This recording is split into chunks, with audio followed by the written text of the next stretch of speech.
సుమన్ టీవీలో మీ business promotions కోసం ఈ కింది నెంబర్ను సంప్రదించగలరు.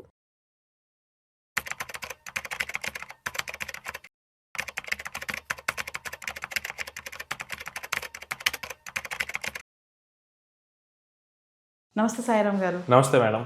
సాయిరామ్ గారు, ఇప్పుడు మనం ఏదైనా స్థలం అమ్మామనుకోండి, అమ్మిన డబ్బుల్ని మనం మ్యూచువల్ ఫండ్స్లో ఇన్వెస్ట్మెంట్ చేయొచ్చా అండి? డెఫినెట్లీ మనం ఏదైనా ప్రాపర్టీ కానీ ఏదైనా మనం అమ్మితే వచ్చిన డబ్బుతో మ్యూచువల్ ఫండ్లో ఇన్వెస్ట్ చేయొచ్చు. కానీ ఎప్పుడైనా మనం ఇన్వెస్ట్ చేసే ముందు నేను ఎందుకు ఇన్వెస్ట్ చేస్తున్నాను, ఈ క్వశ్చన్కి మనకి స్ట్రాంగ్ ఆన్సర్ ఉండాలి. ఆ ఆన్సర్ కనుక మనకు క్లారిటీ ఉంటే కనుక ఈ ఇన్వెస్ట్మెంట్ మంచి రిటర్న్ ఇస్తుంది. బట్ క్లారిటీ లేకపోతే equity mutual funds or any mutual funds మనకి లిక్విడిటీ అనేది ఎక్కువగా ఉంటుంది. మీరు ఈరోజు పెట్టి 2 డేస్లో మీరు వెనక్కి తీసుకోవచ్చు. సో ఈ ఫ్యూచరే మీకు లాస్ ఇస్తుంది. మీరు ఎందుకు వచ్చారు ఆ క్లారిటీ లేకపోతే కనుక మీకు ఏదో టైంలో మనీ అవసరం కానీ దీన్ని చూసేస్తారు. అది ప్రాఫిట్లో ఉందో మీరు పట్టించుకోరు, లాస్లో ఉందో పట్టించుకోరు, వెంటనే తీసేయడానికి చూస్తారు. సో మీరు ఎందుకు వచ్చారు ఆ క్లారిటీ అనేది మీరు మెయిన్గా మెయింటైన్ చేయాలి. అసలు మెయిన్గా చాలామంది ఏదైనా ప్రాపర్టీ అవి మ్యూచువల్ ఫండ్లో ఇన్వెస్ట్ చేస్తాను అంటే కనుక చాలామంది దీని ఒక నెగటివ్ మైండ్ సెట్తో చూస్తూ ఉంటారు. బట్ దాన్ని రివర్స్ చూద్దాం. నా దగ్గర ఉన్న మ్యూచువల్ ఫండ్ అమ్మి నేను స్థలంగా ఉంటాను.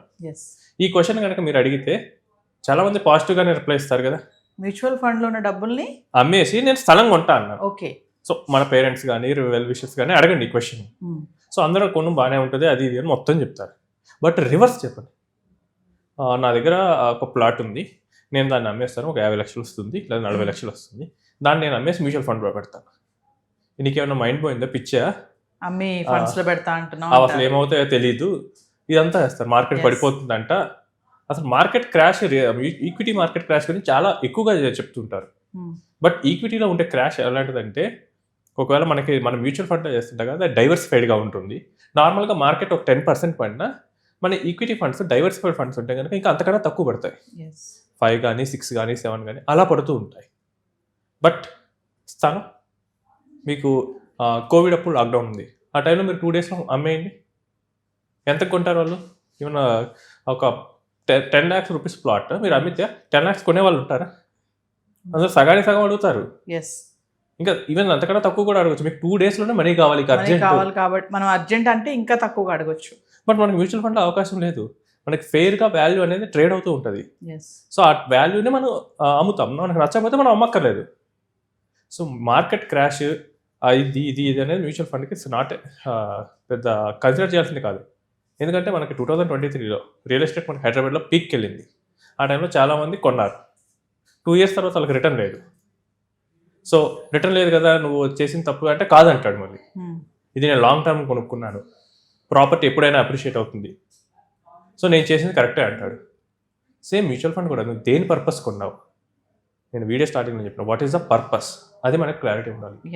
ఇప్పుడు నేను ఈ 40 lakhs అమ్మేసి నా రిటైర్మెంట్ కోసం నేను ఇన్వెస్ట్ చేయాలనుకుంటున్నాను. నాకు ఒక 10 years ఉంది, నేను 50 years ఏజ్లో ఉన్నాను. సో ఒక 10 years ఉంది. సో ఆల్మోస్ట్ నాకు ఒక 1.5 crore వస్తే నేను మంత్లీ ఒక 75,000 తీసుకుంటాను. ఈ గోల్ కనుక క్లారిటీ ఉంటే కనుక మీరు ప్రాపర్టీ అమ్మి ఇన్వెస్ట్ చేస్తే మీకు మంచి రిటర్న్ వస్తుంది. ఈ గోల్ అసలు క్లారిటీ లేదు.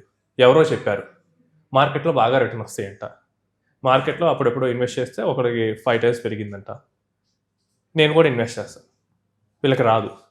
మార్కెట్ ఎప్పుడు పేషెన్స్ టెస్ట్ చేస్తూ ఉంటుంది. ఇదేంటంటే ఒక సాగరం మధురం లాగా ఉంటుంది, ఫస్ట్ చిలిగితే విషయమే వస్తుంది. సో మార్కెట్లో ఇన్వెస్ట్ చేసిన తర్వాత చాలామందికి ఎదురయ్యే సిచ్యువేషన్ ఏంటంటే మార్కెట్ పెరగకుండా ఉంటాం, క్రాష్ అవ్వటం, మన పేషెన్స్ని టెస్ట్ చేస్తూ ఉంటుంది. సో ఇక్కడ మనం హోల్డ్ చేసి ఉండాలంటే కనుక మనం ఎందుకోసం వచ్చాము అది మనకు క్లారిటీ ఉంటేనే ఉండగలం. లేకపోతే కనుక మనం ఈ మార్కెట్లోంచి వెళ్ళిపోవడానికి ట్రై చేస్తాం.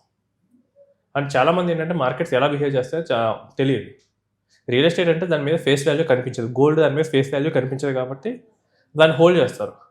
బట్ ఈక్విటీ మార్కెట్స్ మీరు యాప్ తీసి కనిపిస్తే మీకు కనిపించేస్తుంది.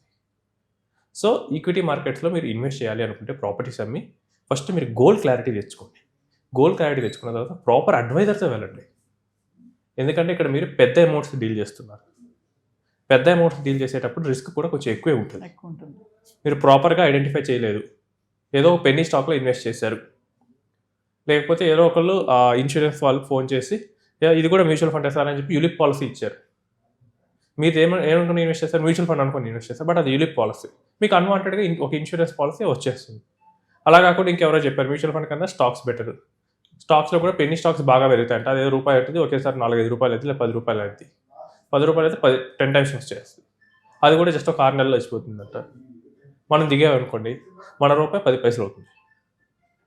సో అడ్వైజర్తో వెళ్ళటం, పెద్ద అమౌంట్స్ ఉన్నప్పుడు అడ్వైజర్తో ప్రాపర్గా రీసెర్చ్ చేసుకొని రికమెండేషన్స్ తీసుకొని వెళ్తే మనకి మంచి రిటర్న్ వస్తుంది. ఎవరైనా కానీ 10,000 మీద రిస్క్ చేయొచ్చు, కానీ 10 లక్షల మీద చేస్తారా? 10,000 మీద ఒకవేళ రిస్క్ చేస్తే ఒక 5% పోయినా 500 అయిపోతుంది. బట్ సేమ్ 5% అంటే 10 lakhs 50,000 అవుతుంది. అదే 1 కోటి రూపాయలు అయితే 5 lakhs అవుతుంది. అదే ఇయర్ ఆన్ ఇయర్ పెరిగే కొద్దీ ఈ కాంపౌండింగ్ ఎఫెక్ట్ అనేది ఇంకా మనకి నెగిటివ్ సైడ్లో మనకు చూపిస్తూ ఉంటుంది. చాలామంది మనం కాంపౌండింగ్ పాజిటివ్ సైడే మాట్లాడుతూ ఉంటాం, బట్ నెగిటివ్ సైడ్ ఈవెన్ మన ఈ అమౌంట్ ఎవ్రీ ఇయర్ 1% డౌన్ అవుతూ ఉంటే కనుక 30 ఇయర్స్కి ఆల్మోస్ట్ నెగ్లిజిబుల్ అయిపోతాం. సో అదే 1 ఇయర్ కనుక మనం కాంపౌండింగ్లో పాజిటివ్ వెళ్తూ ఉంటే కనుక మనం పెట్టి 100 కాస్త 10,000 అవ్వచ్చు. సో కాంపౌండింగ్కి 2 సైడ్స్ ఉంటాయి, పాజిటివ్ సైడ్, నెగిటివ్ సైడ్. మనం ఎప్పుడు నెగిటివ్ సైడ్ ఉండకుండా చూసుకోవాల్సి వస్తుంది. సో ప్రాపర్టీ అమ్మిన డబ్బుతో డెఫినెట్లీ ఇన్వెస్ట్ చేయొచ్చు. ఓన్లీ మనకి దీనికి కాషన్ ఏంటంటే ప్రాపర్ రీసెర్చ్ చేసుకొని ఒక అడ్వైజర్తో కూర్చొని మీ గోల్స్ ఏంటి, దేనికోసం వస్తున్నారు, దానికి ఎలాంటి సూట్ అవుతాయి ఇవి చెప్తారు. దాని ప్రకారం ఇన్వెస్ట్ చేయొచ్చు. Thank you.